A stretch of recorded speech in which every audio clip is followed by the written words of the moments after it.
शिवम सर्वत्र मीशानम रुद्रम वैवे स्वरूपिणम। शिव का शाब्दिक अर्थ ही कल्याण है, कल्याण की भावना, कल्याण का प्रतीक। शिवलिंग जो है कल्याण का प्रतीक है, विराट ब्रह्म का प्रतीक है, आकाश का प्रतीक है, अंतरिक्ष का प्रतीक है, तत्वों का प्रतीक है। सभी तत्व समाहित है उसमें, उससे पृथक कहीं कोई चीज है ही नहीं। तो एक घरों में जो रख करके लोग करते हैं प्रतीकात्मक, तो ठीक है, चलो आप अपनी संतुष्टि के लिए कर रहे हो। अब जैसे इसको आपको बहुत साधारण शब्दों में, जन साधारण के शब्दों में अगर समझने तो इस प्रकार से समझ सकते हैं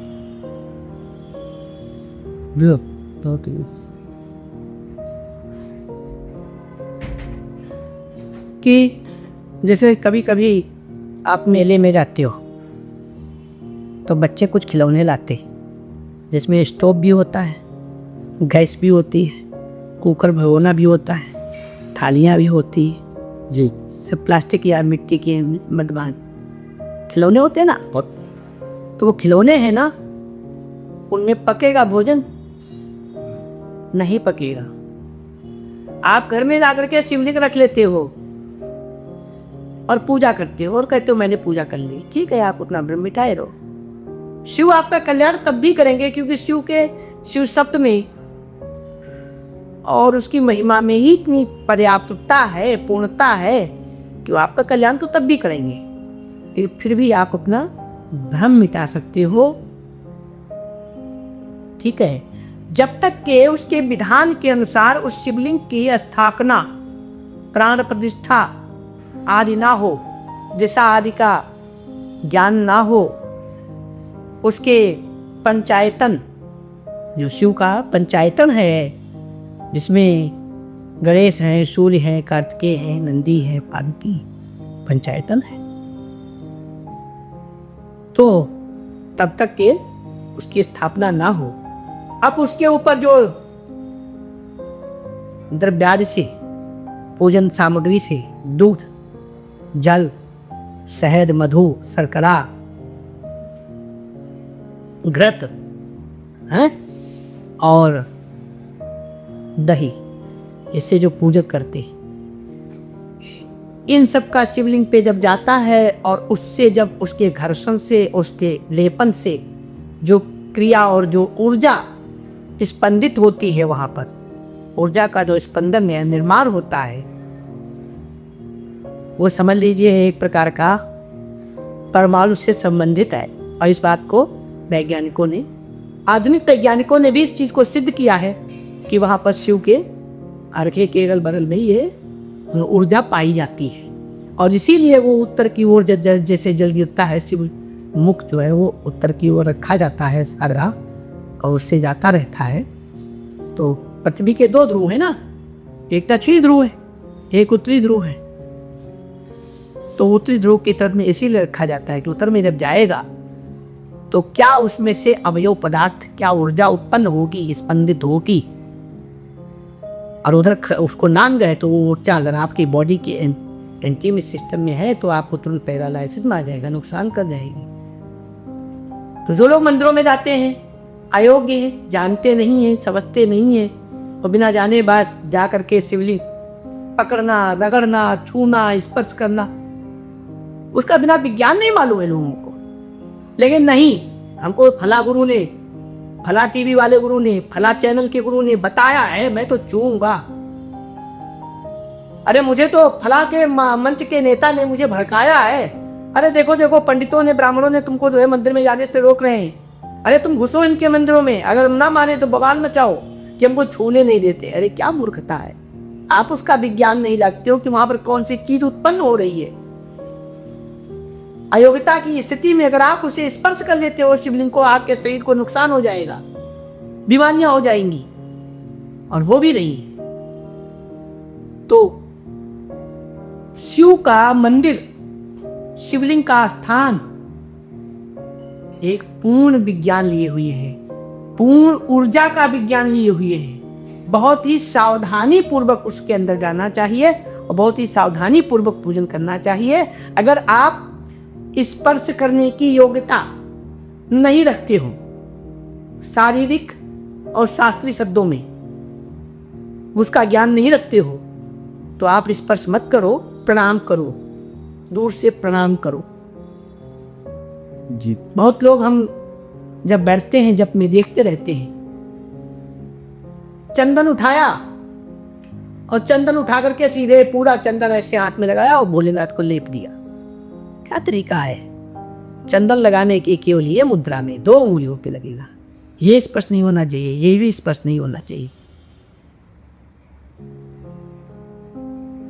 और आपने उठा करके सीधे से और ये स्पर्श हो जाएगी तो क्या होगा? अरे बिजली के घर में आपके वायर भी होती है, तो आप प्लस माइनस तो को एक साथ नहीं टकराते हो, नतीजा क्या होगा? और आप वहां पे महाशक्ति, महाप्रलयंकारी शक्ति, रुद्र को यूं ही थोड़ा रौद्र कहा गया है, ऊर्जा का स्रोत है, ऊर्जा का भंडार है, और ऐसा ऊर्जा का भंडार जो ब्रह्मांड व्याप्त है, उनकी ऊर्जा से वहां पे वो ऊर्जा उत्पन्न हो रही है। उसे आप मजाक में ले रहे हो, उसे आप जातिवादिता के नाम पे ले रहे हो कि ब्राह्मणों के मंदिर है, ब्राह्मण बैठे हैं, मुझे छूने नहीं देते, मुझे मंदिर में घुसने नहीं देते, मुझे ये भ्रम है। अरे ब्राह्मणों ने अगर आपको रोका होगा तो कुछ सोच के रोका होगा कि आपका अहित न होने पाए। वहां पर जिस ऊर्जा का स्पंदन हो रहा है, जो क्रिया हो रही है, उससे आपके शरीर को कहीं नुकसान न पहुंच जाए, आप अपंग न हो जाएं, आपको कोई बीमारी न हो जाए, आपका कहीं अहित न हो जाए, इसलिए रोका गया था। उसको इस प्रकार से नहीं सोचना चाहिए। घर में जो आपने सवाल किया था कि घरों में लोग पूजा कर लेते हैं, ठीक है, कर लो तुम पूजा, लेकिन वो उसी प्रकार से है जैसे बच्चों के खिलौने माते। भाई कमरे में आपके सारी लाइट वाइट सब कुछ है, लेकिन कनेक्शन ही नहीं आ रहा है, ऊर्जा आ ही नहीं रही है, तो मेन से कनेक्शन ही नहीं है, तो ये जलेगा नहीं? जलेगा। तो वो इसी प्रकार से एक प्रश्न और आता है। देखिए, सनातन धर्म ही नहीं, सनातन एक प्रयोगशाला है, सनातन एक पूर्ण विज्ञान है, सनातन की हर क्रिया पूर्ण विज्ञान से भरी हुई है। सनातन एक प्रयोगशाला है, और प्रयोगशाला में जैसे कोई भी लेबोरेटरी होती है ना, प्रयोगशाला होती है ना विज्ञान की, तो उसमें कौन टिक सकता है? उसमें एक वैज्ञानिक ही टिकेगा। अब वैज्ञानिक व्यक्ति अगर जाएगा तो नुकसान खाएगा, पता नहीं कौन सा रसायन उठाकर के कहां पे मिला दे और नुकसान कर जाए जी। कौन सा तार उठा के कहां पे मिलाए पूरा ब्लास्ट कर जाए, तो वहां पे वैज्ञानिक ही तो जाएगा, वही तो टिकेगा। तो सनातन से लोग भागते क्यों हैं? जो सनातन को नहीं जानते, जो सनातन के विज्ञान को नहीं जानते, जो अवैज्ञानिक हैं, वो भागते हैं सनातन। और सनातन में सब नहीं टिक सकते। सनातन तो एक पूर्ण प्रयोगशाला है, यहाँ पे प्रयोग ही प्रयोग है, और वो प्रयोग है जो ब्रह्मांड नहीं, 14 भुवनों का कल्याण करने वाले प्रयोग हुए इस सनातन के उसमें। ये सनातन केवल भूलोक तक सीमित है, ऐसा समझना व्यर्थ है। सनातन तो लोक कल्याण की भावना को रखते हुए एक प्रयोगशाला है, उसमें सभी नहीं टिक सकते। तो ये जो है, बहुत सारे नाम तो किसी का लेना उचित नहीं है। नाम बात करेंगे शिव की, शिवलिंग की, लेकिन स्वयं को ही दिखाएंगे मैं ही प्रजापिता ब्रह्मा हूं, मैं ही प्रजा भगवान विष्णु हूं, मैं ही शिव हूं। हमारे शास्त्रों के वाक्यांशों को, श्रुतियों को आधा अधूरा अर्थ का अनर्थ बना करके और समाज के आगे वो स्वयं को पुजवाते हैं। अभी मैंने कुछ दिन पहले देखा था, एक सोशल मीडिया पे एक वीडियो आई थी, उसमें शिवलिंग के ऊपर एक संत के भेष में, हमें नहीं लगता वो सनातनी या हिंदू होगा, लेकिन वो शिवलिंग के ऊपर में पैर रख करके और उस पर अभिषेक करा रहा है। शिवलिंग है, शिवलिंग के ऊपर पैर रख के उसके ऊपर अभिषेक करा रहा है। ये क्या है? वो उसके ऊपर भी हो गया।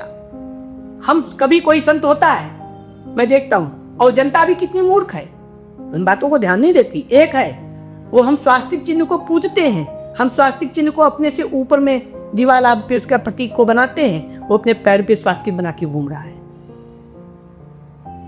और पूजवा रहा है, फलाने बाबा फला महाराज कहला रहा है। ये मूर्खताएं जो चल रही हैं ये विध्वंसक हैं, ये हानिकारक हैं, ये समाज को भ्रम में डालने वाली हैं। सनातन ने कभी किसी का अहित नहीं किया, तो सनातन में हर आदमी नहीं रुक सकता है। आप खाली ध्यान कर लो, उससे सब कुछ हो जाए। अरे आप 40 साल तक, 25 साल तक, 30 साल तक अनर्गल कार्य किए हो, आपका शरीर की नाड़ियां, शरीर के चक्र, शरीर की अवस्थाएं आपकी इतनी योग्य रही ही नहीं कि आपके ध्यान योग्य बन जाओगे। हालांकि यद्यप ध्यान में बहुत ताकत है, ध्यान अवस्थित तद्गतेर मनसा पश्यन्ति योगिनो, ध्यान से सब कुछ संभव है, लेकिन पहले ध्यान योग्य आपका शरीर भी तो हो, आपकी योग्यता भी तो हो। 30-32 साल तक आपने सारे कुकर्म के शरीर को बर्बाद कर लिया, शरीर के सारे चक्र, सारी नाड़ियां सब डिस्टर्ब हो गई, सारी चीजें समाप्त हो गई, मत प्राय हो गई, और तब आप ध्यान लगाने जाएंगे और कह देंगे हमने ध्यान लगा लिया, बस हो गया, हमने पा लिया था कोई ब्रह्मा विष्णु महेश को। आप मूर्ख हैं, आप भ्रम में पड़े हुए हैं।